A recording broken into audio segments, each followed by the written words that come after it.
한기대 김덕수입니다. 저희 지난 시간까지 프로세스라는 게 어떤 것인지 배웠었고요. 그 프로세스를 얘기하면서 컨텍스트 스위치라는 용어가 나왔었고요. 그래서 시스템의 성능을 높이려면 컨텍스트 스위칭 오버헤드를 줄여야 된다. 즉 컨텍스트 스위치 수를 줄여야 된다는 이야기를 했었습니다. 자, 그러면서 등장했던 게 바로 스레드라는 녀석이었고요. 자, 여기 실타래를 넣어놨죠. 스레드의 뜻이 사실 사전적으로 보면 실타래 뭐 이런 뜻이 되거든요. 자, 그래서 이런 스레드라는 녀석이 등장을 했고, 이번 시간에는 그게 무엇인지 한번 배워보도록 하겠습니다. 자, 저희 프로세스를 잘 생각을 해보면요. 프로세스라는 것은 어떤 자원을 할당받고 그 자원을 제어해서 뭔가 우리가 원하는 작업을 수행하는 걸 우리는 프로세스라고 불렀습니다. 자, 그래서 프로세스라는 것을 다시 정리해보면 프로세스에는 자원과 제어로 구성되어 있다고 볼 수도 있을 것 같습니다. 자, 이게 프로세스를 이렇게 한번 정리해 보도록 하고요. 자, 그 중에서 자원은 공유하면서 얘는 공유하면서 이 제어만 따로따로 가져간 녀석이 스레드라고 이해를 하시면 됩니다. 자, 이게 간단한 정의고요. 자, 그래서 스레드, 저희가 뜻이 실타래라고 했었죠. 그래서 스레드는 이렇게 실타래 형태로 보통 이렇게 그려요. 아니면은 뭐 여러분 다른 문서 볼 때 이렇게 생겼다거나 뭐 이렇게 생겼다는 것이 등장을 하면은 이건 실타래구나, 스레드를 얘기하는구나 라고 이해하시면 됩니다. 그래서 이게 어떤 제어를 표현한다고 할 때 저희가 하나의 자원을 할당받아서 같은 자원을 할당받아서 이렇게 제어를 여러 개로 구분한 것을 우리는 스레드라고 부릅니다. 예, 또 다른 그림을 한번 보도록 하시죠. 자, 저희 책에 나오는 교재에 나오는 그림에 이렇게 되어 있습니다. 뭐 복잡해 보일 수도 있는데요. 잘 보시면 여기 저희 전역 데이터, 코드, 그리고 힘 영역을 공유하고 있다라는 것을 볼 수 있습니다. 자, 이게 바로 저희 자원을 얘기하죠. 자원을 공유하고 있는 거고요. 이거는 공유. 자원을 공유하면서 자, 여기 있는 녀석들을 보면은 자, 여기 있는 거 저희 레지스터죠. 레지스터, 그리고 여기 뭔가 작업을 할 때 쓰는 지역 데이터. 쉽게 얘기해서 저희가 뭔가 포문을 사용한다고 하면은 자, 요 스트럭처드 블록 안에서 선언하는 뭐 이런 녀석을 우리는 지역 데이터라고 부르죠. 자, 그리고 얘네는 저희가 제어를 하기 위해서 보통 사용을 합니다. 그래서 제어하는 거고요. 그리고 우리가 어떤 함수를 호출하게 되면 스택에 들어가게 되고 나오게 되는데, 자, 즉 함수 호출이라는 것도 어떤 제어의 요소와 관련이 깊다고 보시면 될 것 같습니다. 자, 그래서 여기서 보는 것처럼 자원은 공유하고, 자, 여기 제어 요소들, 자, 여기는 이제 여기다 그릴까요? 자, 여기는 제어죠. 제어는 우리가 따로 가져간 녀석, 이것을 스레드라고 다시 한번 표현하면 이런 그림으로 표현이 되게 됩니다. 자, 그래서 메모리 공간상에서 보면은 또 이렇게 생겼습니다. 저 여기 보면은 자, 이게 바로 우리가 할당받은 자원이죠. 힙 영역이라던가 공용 데이터, 그리고 코드, 이게 바로 리소스가 되고요. 그 다음에 각각 이제 스레드마다 자신만의 메모리 영역, 스택에서 자신만의 메모리 영역을 가지고 있죠. 얘네는 제어를 위한 영역을 가지고 있고요. 또 우리가 배운 레지스터 중에 프로그램 포인터, 프로그램 카운터라는 녀석이 있었습니다. 자, 보면은 자, 각자 다른 코드에서 다른 데를 실행하고 있다는 것을 볼 수 있습니다. 다시 정리하면 자원은 공유하지만 컨트롤은 각자 가져간다 라고 다시 한번 정리하고, 스레드 개념을 이렇게 정리하고 넘어가 보도록 하겠습니다. 자, 그래서 스레드라는 녀석은 그래서 뭔가 프로세스와 비슷합니다. 프로세스와 비슷한데 뭔가 좀 가볍죠. 프로세스보다는 가볍습니다. 왜냐하면은 자원은 공유하기 때문에. 그래서 우리는 프로세스를 라이트, 가벼운, 웨이트, 무게죠. 라이트 웨이트 프로세스라고 부릅니다. 그리고 프로세서, CPU를 보통 얘기하죠. 프로세서를 활용하는 기본 단위가 바로 이 녀석이 스레드가 되게 됩니다. 스레드의 구성 요소를 보면은 당연히 자기의 번호가 있어야겠죠. 자기 번호를 가지고 있을 거고요. 자, 자기만의 제어를 가져가기 때문에 자기만의 레지스터 셋을 가지고 있습니다.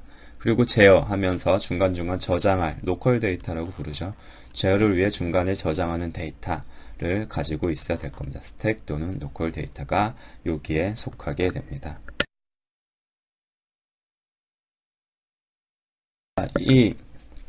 이렇게 이런 제어를 위한 요소들을 제외하면은 나머지 요소들은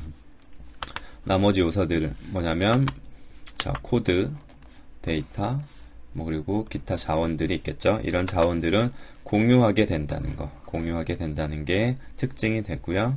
자, 저희가 지금까지 봐왔던 프로세스라는 걸 잘 생각해 보시면 스레드가 그냥 하나인 프로세스라고 보실 수 있습니다. 자, 그림으로 다시 한번 보죠. 자, 지금까지 저희가 배워온 우리가 프로세스라고 했던 건 바로 이 녀석이 되게 됩니다. 자, 단일 스레드 프로세스인 거죠. 여기에 스레드가 하나 존재하게 되죠. 그래서 여기 자원이라고 부르는 여기가 자원이 되고요. 코드, 전역 데이터 힙이 있고요. 그리고 스레드가 가지는 이제 지역 데이터, 그리고 레지스터 같은 것도 가지고 있는데 이게 하나이기 때문에 지금까지 저희가 봐왔던 프로세스는 단일 스레드 프로세스가 되게 됩니다. 자, 다중 스레드 프로세스를 보게 되면요. 여기 이 위에 있는 녀석들은 저희 공유한다고 했었고요. 자, 이게 바로 자원이 되었죠. 자원은 공유하게 되고요. 자, 이제 각각 스레드가 여러 개 있죠. 이제 스레드마다 이제 자기 제어를 위한 요소들. 자, 제어를 위한 요소들은 자, 자기만의 것을 가지게 됩니다. 이렇게 각각 자기 것을 가지게 되죠. 자, 이게 바로 다중 스레드 프로세스라는 녀석입니다. 자, 이게 저희가 얘기했던 스레드의 개념을 다시 한번 정리해 본 거고요. 자, 그래서 좀 구분해야 될 게 우리가 다중 처리 또는 다중 프로세스와 다중 스레드는 좀 구분하시는 게 좋을 것 같습니다. 자, 다중 처리라는 것은 여러 개의 프로세스가 동시에 어떤 작업을 한다는 뜻이고요. 다중 스레드는 어떤 공통된 자원을 가지고 여러 스레드가 작업을 한다는 뜻입니다. 자, 얘네들은 각자 자신만의 자원을 가지게 되고요. 그리고 자신만의 제어를 가지고 작업을 한다면 얘는 자원은 공유하면서 자, 여러 개의 제어를 통해서 같이 뭔가 문제를 푼다는 개념으로 이해를 하시면 될 것 같습니다. 자, 구분이 되는 것은 바로 자원을 공유하느냐, 자원을 공유하지 않느냐입니다. 자원 공유하느냐, 여기는 X죠. 자, 헷갈릴 수 있으니 여기는 자원을 공유한다 라고 이해하시면 될 것 같습니다. 자, 그래서 이렇게 스레드라는 것을 왜 쓰는지 한번 생각을 해 봐야겠죠. 자, 저희가 지금까지 이 녀석부터 한번 보도록 하죠. 계속 자원 공유라는 것을 꾸준히 이야기해 왔습니다. 리소스 쉐어링 이란 얘기를 해왔고요. 이게 바로 스레드의 대표적인 특징이 되죠. 자, 이게 왜 좋은가 먼저 생각해 보도록 하죠. 자, 저희가 여기 정리해 놓기로는 자원을 공유함으로써 효율성이 증가한다고 했습니다. 즉, 시스템을 보다 효율적으로 사용할 수 있다는 얘기죠. 자, 이렇게 한번 생각해 보실 수 있을 것 같습니다. 저희 각각의 프로세서가 있다면, 근데 얘가 어떤 자원 A라는 녀석을 공유해서 사용을 한다고 가정을 해보죠. 자, 이래서 프로세스가 얘를 사용을 하다가 또 다음에 또 얘가 사용을 하고 또는 동시에 사용을 할 수 있겠죠.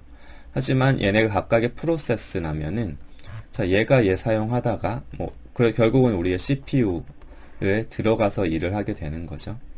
자, 얘가 얘를 사용을 하다가 자, 얘가 사용을 하려고 하면 자, 컨텍스트 스위치가 발생을 하겠죠. 프로세스가 바뀌어야 되니까. 프로세스가 바뀌면서 컨텍스트 스위치가 발생을 하고요. 자, 그렇게 함으로써 얘를 사용할 수 있게 되고요. 또 그러다가 이 자원을 1번이 사용하려면 또 자원을 여기로 넘겨주면서 컨텍스트 스위치가 또 발생을 할 겁니다. 자, 즉 컨텍스트 스위치가 계속 발생을 하면서 같은 자원을 사용할 수 있게 되겠죠. 자, 기본적으로 프로세스들 사이에는 자원이 공유되지가 않습니다. 그렇기 때문에 같은 자원을 사용하려고 생각을 하면은 계속 컨텍스트 스위치가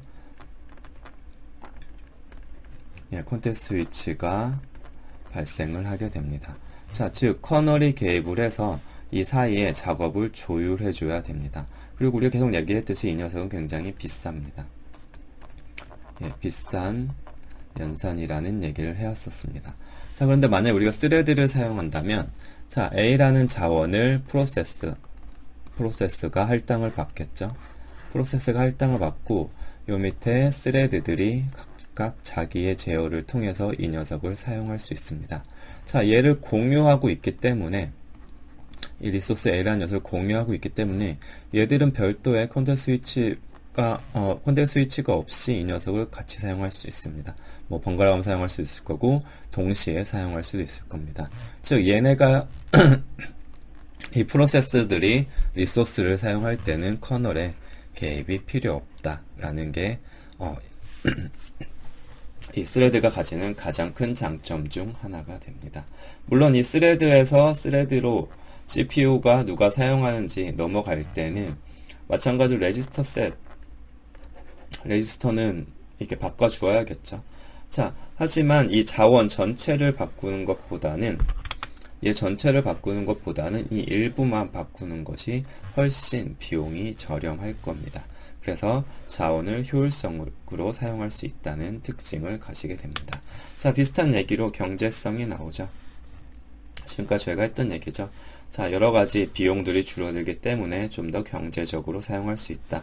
좀 비슷한 맥락의 이야기라고 생각하시면 됩니다.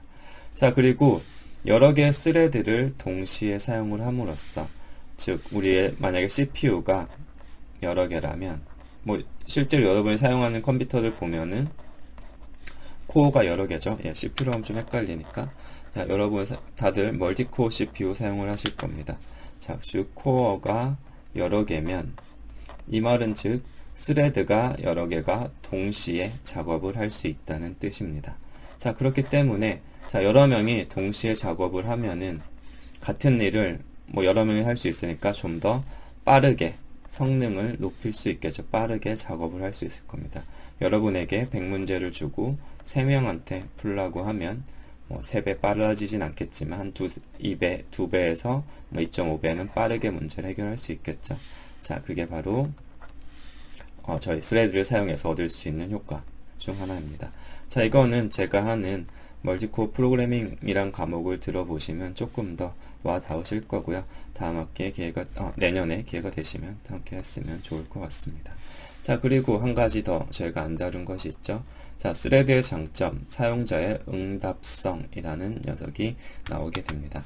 자, 일단 용어를 보시면 일부 스레드의 처리가 지연되더라도 다른 스레드가 계속 작업을 할 수 있다 라고 적어 놓고 있습니다. 자, 이게 무슨 뜻인지 한번 살펴보도록 하죠.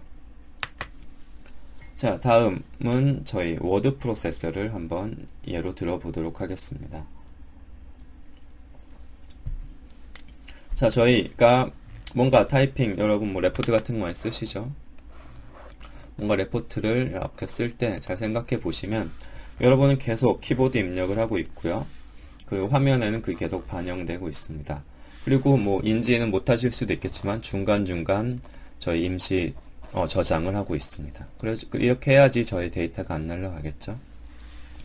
자, 이걸 잘 생각해 보시면 만약에 단일 스레드 프로세스라면, 스레드가 하나라면, 자, 이게 불가능하겠죠. 우리가 키보드 입력을 받을 때는 화면이 안 나올 거고요.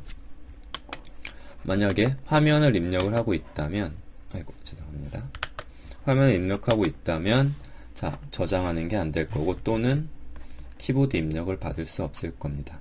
즉, 뭔가 응답이 이루어지지가 않겠죠. 키보드를 아무리 열심히 눌러도 화면에 아무것도 안 나온다. 즉, 응답이 나오지 않는다는 뜻이겠죠. 자, 여러분한테 이렇게 쓰라고 하면 답답하겠죠. 키보드 열심히 누른 다음에 화면 보고 잘 나왔는지 보고, 틀렸으면 또 열심히 지우고 다시 쓰고 기다렸다가 화면 보고, 좀 말이 안 되겠죠. 자, 이런 게 가능한 이유가 결국은 이 멀티스레드라는 녀석 때문입니다. 자, 우리가 하나의 프로세스, 얘가 하나의 프로세스죠. 워드 프로세스라는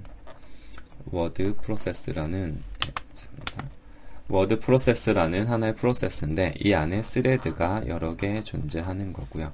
하나는 키보드 입력을 받고, 하나는 화면을 그려주고, 하나는 데이터를 저장하고. 자, 이렇게 여러 가지 작업을 동시에 수행할 수 있게 함으로써 우리가 좀 더 빠른 응답을 받을 수 있게 됩니다. 즉, 그것이 이 사용자 응답성이 좋아진다는 것으로 정리될 수 있습니다. 리스폰시브니스라고 하고요. 또 다른 예는 여러분이 사용하는 웹브라우저도 보면 여러 가지 일을 동시에 하죠. 네트워크도 쓰고, 화면에 그리는 것도 해주고, 자, 여러분 입력도 받아주고. 자, 이것도 마찬가지로 멀티스레드를 사용해서 응답성을 높이는 예다라고 생각하시면 됩니다. 자, 지금까지 저희 스레드라는 게 뭔지 살펴봤고요. 스레드가 가지는 장점을 자, 이렇게 한번 살펴봤습니다. 자, 스레드의 장점 살펴봤고요. 자, 그렇다면 이 스레드라는 녀석이 실제로 어떻게 구현되는지 한번 살펴보도록 하죠.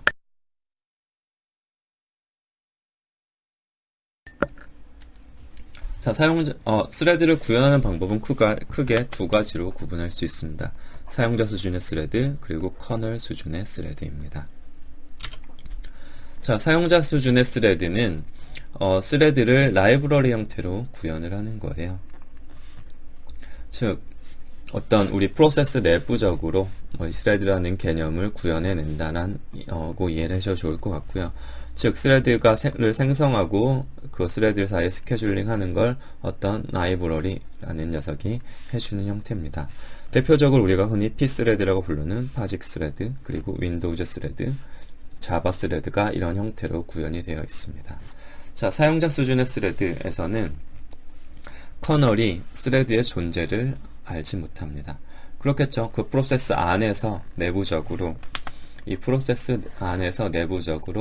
어떤 라이브러리가 이것을 해주는 형태이기 때문에 커널은 스레드의 존재를 알 수 없습니다. 자, 그래서 무슨 말이냐? 그것은 즉 커널의 개입을 받지 않는다. 그리고 관리를 받지 않는다. 자, 좋은 것 같기도 하고 나쁜 것 같기도 하죠. 관리와 개입. 자, 그래서 어떤 장점이 있느냐? 자, 커널이 개입하지 않기 때문에 스레드를 생성하거나 일단 관리하는 부담이 적습니다. 시스템 입장에서겠죠. 커널은 모르기 때문에 어떻게 하든 상관이 없기 때문에 이런 부담이 없습니다. 또 그리고 프로세스 내부적으로 사용하는 것 때문에 유연한 관리가 가능하고요. 그리고 프로세스의 독립적이기 때문에 이 코드 라이브러리만 있으면 어느 시스템에나 가져다 쓸 수 있습니다. 즉 이식성이 높다는 장점을 가집니다. 그게 아니라 어떤 OS, 커널이란 결국 OS죠. OS의 종속적이라면, 만약 OS의 종속적이라면 어디 OS에 옮길 때마다 뭔가 새롭게 컴파일 해준다거나 프로그래밍을 해줘야 되는 문제가 있겠죠. 하지만 저희는 라이브러리로 구현을 했기 때문에 이런 이식성에 편하게 이식할 수 있다는 장점을 가집니다. 자, 쉽게 생각해서 여러분 자바 생각해 보시면, 자바는 버추얼 머신만 있으면 어느 시스템에서나 동일하게 돌아가죠.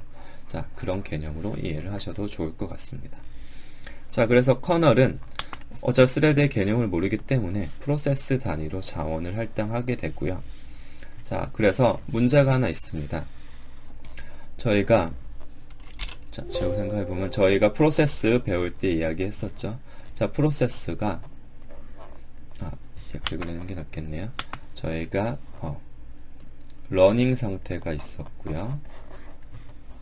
그러다가 블록이라는 곳으로 내려가는 경우가 있다고 했었습니다. 자, 이게 예를 들어 어떤 IO 작업을 할 때 이렇게 된다고 했었죠. 자, 우리 여기에 프로세스 I가 들어가 있는데 얘가 멀티스레드 프로세스예요. 그 중에 이 스레드 1번이 IO를 하고 싶어요. 자, 그러면은 커널 입장에서는 얘는 하나의 스레드이기 때문에 IO를 한다고 하니까 얘 전체를 블록 상태로 내리게 됩니다. 그렇게 되겠죠. 얘만 내려갈 수 있는 게 아니라 얘 전체가 블록 상태로 전이 되게 됩니다. 즉 하나의 스레드가 블록 상태가 되면 모든 스레드가 기다릴 수밖에 없는 이런 단점을 가지게 됩니다. 자, 그래서 그림으로 한번 표현을 해보면, 자, 커널 영역에는 하나의 스레드, 커널 수준 하나의 스레드가 있고요. 이 실제 멀티스레드는 이 프로세스 내부의 사용자 영역에서 만들어 놓은 형태가 됩니다. 그래서 프로세스 제어 블록은 여기 있고 스레드 제어 블록은 이 프로세스 내부에 존재하게 된다. 그래서 만약에 한 명이 이 중에 하나가 IO를 하러 가게 되면 얘 전체가 블록이 되는 이런 단점을 가지고 있다 라고 생각하시면 되고요. 자, 여러 개의 스레드가 커널의 하나의 스레드로 매핑이 되기 때문에 다대1 매핑이라고 또 이야기를 합니다. 자, 이게 사용자 수준의 스레드였고요. 자, 그 다음은 이제 커널 수준의 스레드를 한번 살펴보도록 하죠. 자, 개념 감은 오시죠? 저희가 사용자 수준은 프로세스 내부에서 했다면 커널 수준이라고 하면 이제 커널이 직접 관리하겠다는 뜻이겠죠. 여기 있는 것처럼 커널이 이제 모든 스레드를 직접 관리하겠다는 뜻입니다. 그래서 커널 영역에서 모든 스레드를 관리하기 때문에 스레드를 생성하고 관리하는 걸 모두 커널이 수행을 하게 됩니다. 즉, 그 말은 뭐냐? 커널이 계속 뭔가 컨텍스트 스위치를 해준다거나 뭐 여러가지 관리를 해주는 오버헤드가 증가한다는 뜻이겠죠. 즉, 시스템 면에서는 뭔가 부하가 증가하게 될 겁니다. 하지만 이제 커널이 각각의 스레드를 직접 개별적으로 관리하기 때문에 프로세스 내에 있는 여러 스레드들이 병행으로 수행이 가능합니다. 다시 얘기로 돌아가 보면 프로세스 내부에 여러 개의 스레드가 있는데 얘가 IO를 하고 싶다 라고 하면 얘만 블록 상태로 하고 나머지들은 계속 러닝 상태로 있을 수 있겠죠. 자, 이런 장점을 가지게 됩니다. 자, 그림으로 표현하면은 이제 우리 프로세스에 3개의 스레드가 있다면 커널에도 3개의 스레드가 있어서 1대1로 매핑이 되는 모습이 되고요. 그래서 스레드 제어 블록이 커널 영역으로 내려와 있는 걸 보실 수 있습니다. 자, 이게 커널 수준의 스레드입니다. 자, 보신 것처럼 사용자 수준의 스레드도 문제가 있고요. 커널 수준의 스레드가 문제가 있습니다. 자, 그렇다면 뭐 우리 흔히 공학자들이 선택하는 방법이 뭐죠? 여러분 초등학교 때 발명한다고 하면 뭐 이런 거 배우죠. 발명이란 A에 B를 더하는 것이다. 또는 뭐 A에 B를 빼는 것이다. 이런 얘기를 하는데, 자, A에 B를 더하는 것, 어떤 두 가지 방법의 장점만 취하겠다는 뜻이죠. 자, 그렇다면 우리도 사용자 수준의 스레드의 장점과 커널 수준 스레드의 장점을 같이 취할 수 있을 겁니다. 자, 그게 바로 저희 다대다 모델, 즉 혼합형 스레드입니다. 뭐 개념은 간단하죠. 뭐 두 가지의 장점을 같이 섞어서 사용을 하겠다라는 뜻이고요. 즉 n개의 사용자 스레드에 m개의 커널 스레드를 매치하겠다. 당연히 n이 m보다 클 거고요. 즉 뭐 사용자가 이렇게 뭐 10개를 사용을 하면 커널에는 3개만 해서 뭐 이렇게 3개씩 매핑을 해준다거나 뭐 이런 개념으로 사용을 하면은 좀 더 유연하게 어떤 시스템도 효율적으로 사용을 하면서 멀티스레드 프로세스도 유연하게 동작을 할 수 있을 겁니다. 즉 사용자는 원하는 수만큼 스레드를 생성하고요. 커널은 자신에게 할당된 하나의 사용자 스레드가 블록 상태가 되더라도 다른 스레드가 일을 할 수 있도록 얘네를 유연하게 배분해 줄 것입니다. 그래서 정리하면 효율적이면서도 유연하다라는 장점을 가지고 있습니다. 그래서 실제 OS들은 대체로 이 모델을 사용할 것으로 예상이 되겠죠. 자, 그림으로 표현하면 이렇게 됩니다. 보면은 얘는 사용자 3개인데 얘는 사용자 스레드 3개인데 여기 2개로 매핑을 했고 뭐 3대3, 1대1로 매핑을 할 수도 있겠고요. 자, 이렇게 하는 게 바로 혼합형 스레드다 라는 개념입니다. 자, 우리 아까 지나가면 잠깐 나왔던 용어만 정리하고 보시면 랭귀지 레벨 스레드라는 것도 이런 용어 등장을 하게 되고요. 그건 뭐냐? 자, 자바처럼 랭귀지 자체에서 이제 스레드를 관리할 때 우리는 랭귀지 레벨 스레드라고 한다 용어 정도만 알아두셔도 무관할 것 같습니다. 자, 그래서 정리를 하면은, 자, 다대1 모델이 있었고요. 이게 사용자 수준 스레드, 그리고 1대1 커널 수준의 스레드 있었고, 자, 두 개의 장점만 잘 취하자 해서 나온 게 혼합형 스레드, 다대다 모델이 있다 라고 정리하시면 될 것 같습니다. 자, 여기까지 저희가 오늘 스레드에 대한 내용을 살펴봤고요. 기본적인 개념, 그리고 이게 왜 필요한가,